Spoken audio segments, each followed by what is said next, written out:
Assalamualaikum warahmatullahi wabarakatuh. Nama saya Sarah Fatudiana, NIM saya 28920 548. Saya dari Prodi Manajemen Fakultas Ekonomi dan Bisnis dari Universitas Trisakti Bekasi. Di sini saya akan menjelaskan materi dari mata perkuliahan saya, analisis laporan keuangan, untuk memenuhi ujian tengah semester dari dosen pengampu saya, yaitu Pak Dimas Wicaksono. Pertama, di sini ada pengertian laporan keuangan. Pertama di sini ada pengertian laporan keuangan.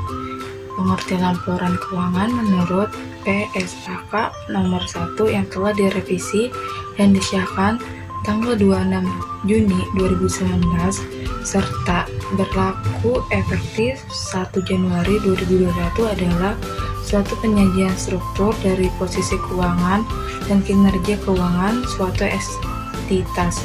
Menurut standar akuntansi keuangan, ada 5 jenis laporan keuangan pokok, yaitu ke-1, laporan laba rugi, kedua, neraca atau laporan posisi keuangan, ketiga, laporan arus kas, keempat, laporan perubahan modal atau laporan perubahan ekuitas atau laporan ekuitas pemilik. Yang terakhir, kelima, yaitu catatan atas laporan keuangan. Selanjutnya di sini ada tujuan umum laporan keuangan. Tujuan umum laporan keuangan adalah terdiri dari 3. Ke-1, memberikan informasi keuangan yang dapat dipercaya.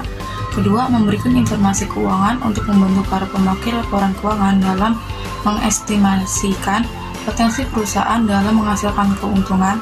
Ketiga, mengungkapkan keterkaitan informasi lain dengan laporan keuangan seperti kebijakan akuntansi yang digunakan perusahaan, aktivitas pembelanjaan, dan penanaman. Jadi, secara ringkas, tujuan laporan keuangan adalah memberikan informasi tentang aktivitas perusahaan selama periode pembukuan. Untuk yang ke-1, manajemen perusahaan, kedua, pemilik, ketiga, investor, keempat, pemerintah atau perpajakan.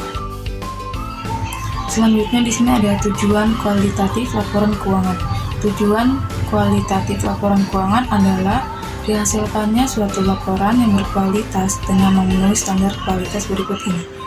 Yang pertama di sini ada relevan. Relevan artinya adalah kemampuan informasi yang tersaji dalam financial statements untuk membantu user dan membedakan beberapa alternatif keputusan sehingga user dapat dengan mudah menentukan pilihan. Selanjutnya di sini ada dapat dimengerti. Laporan itu bisa dimengerti artinya informasi yang disajikan dalam financial statements bisa dicerna maknanya oleh user. Selanjutnya di sini ada daya uji, yaitu pengertian daya uji adalah kemampuan informasi untuk memberikan keyakinan yang tinggi kepada para user karena ketersediaannya sarana untuk pengujian ketepatan dan validitas informasi dalam financial statement. Di sini masih kelanjutan dari tujuan kualitatif laporan keuangan. Selanjutnya di sini ada netral, yaitu definisi netral adalah ketidakberpihakan pada kelompok tertentu dalam perlakuan akuntansi. Netral bukan berarti tanpa tujuan dan bukan berarti informasi yang disajikan tidak mempengaruhi perilaku. Selanjutnya di sini ada tepat waktu, yang artinya tepat waktu adalah ketersediaannya informasi bagi pembuat keputusan pada saat dibutuhkan sebelum informasi tersebut kehilangan powernya untuk menjadi pertimbangan dalam mengambil keputusan. Selanjutnya di sini ada daya banding. Memiliki daya banding adalah unsur tambahan yang menjadikan informasi dalam financial statement bermanfaat. Daya banding adalah kemampuan informasi untuk membantu para user mengidentifikasi persamaan dan perbedaan antara dua perangkat fenomena ekonomi, misalnya komponen laporan yang menggambarkan dua entitas perusahaan. Yang terakhir itu ada lengkap, yang artinya informasi-informasi yang disampaikan dalam financial statement adalah lengkap mencakup semua aktivitas perusahaan sehingga para pengambil keputusan bisa menjadikannya sebagai pedoman dalam proses pengambilan keputusan. Selanjutnya ada jenis laporan keuangan.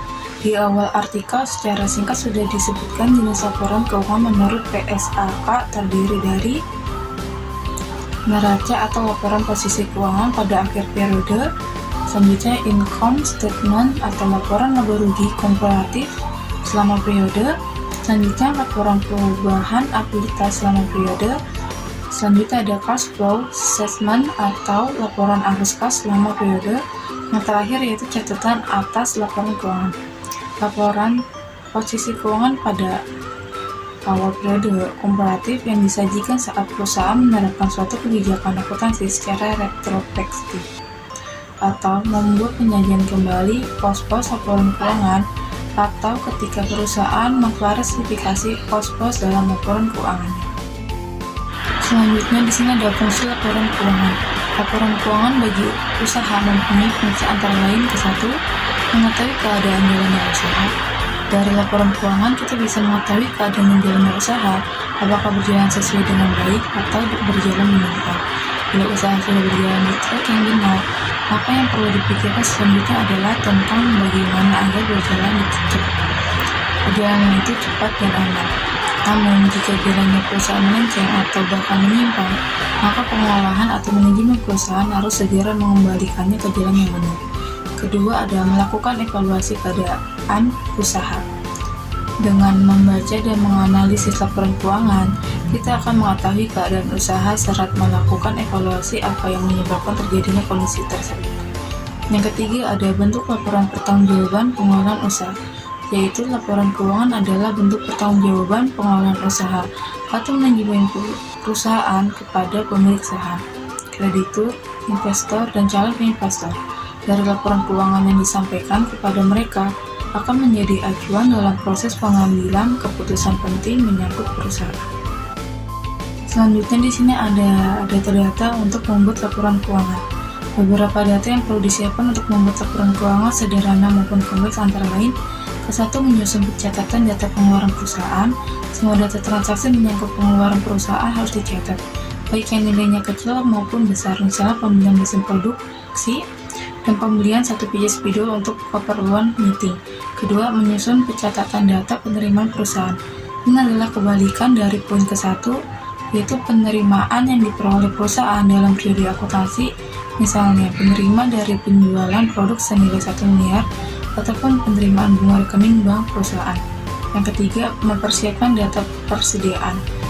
Data persediaan disajikan di laporan neraca atau disebut dengan balance sheet, bagian aset bersama kas, piutang, dan jenis aktivitas lainnya.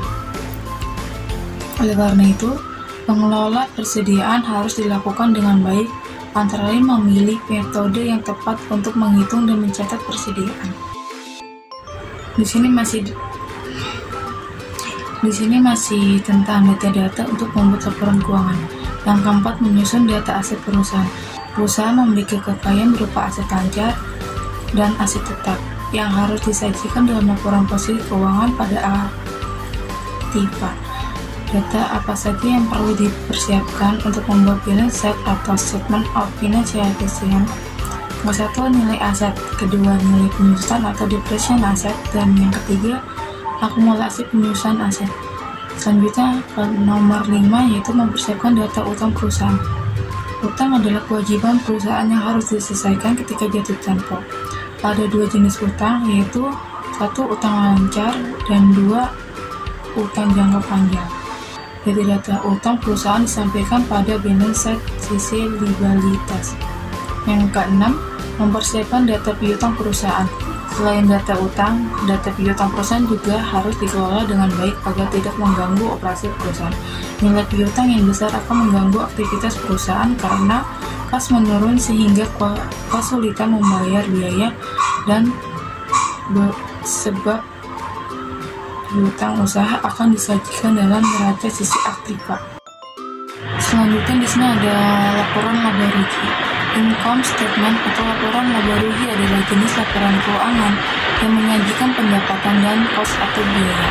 Selisih antara keduanya merupakan laba atau rugi perusahaan dalam satu periode akuntansi.